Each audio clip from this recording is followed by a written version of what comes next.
Il-kap tal-Oppożizzjoni reġa' jikkonferma li ma jridx li fl-elezzjoni ġenerali li jmiss l-għażla tkun bejnu u bejn Joseph Muscat. Din id-darba din id-dikjarazzjoni għamilha b'mod mill-iktar ċar fil-mass meeting tal-Partit Nazzjonalista f'San Ġiljan.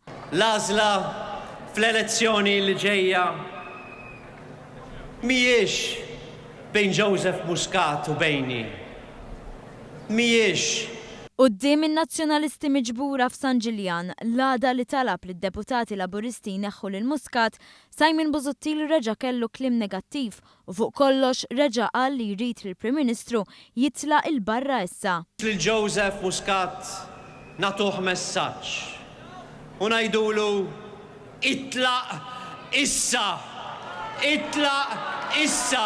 Bil-pajjiż jirreġistra l-akbar tkabbir ekonomiku fl-Ewropa, surplus wara 35 sena u l-inqas nies jirreġistraw fl-istorja ta' Malta, Busuttil reġa' kien negattiv dwar pajjiżna u saħansitra qal li se jaħtar Ministru tal-Ekonomija jekk ikun fil-Gvern, Ministru li dan il-Gvern għandu. Fl-isfond tal-ajjat nazzjonalisti, Busuttil kompla jiftaħ il-kanuni fuq l-istituzzjonijiet tal-pajjiż, kien diskors li kien iddominat minn nuqqas ta' proposti validi għal futur ta' pajjiż u tajjir fosthom pupazzi lil nies li jservu f'karigi importanti. Iżda Busuttil spiċċa kif beda u reġa' rrepeta li l-elezzjoni ġenerali m'għandix tkun għażla bejnu u l-Prim Ministru.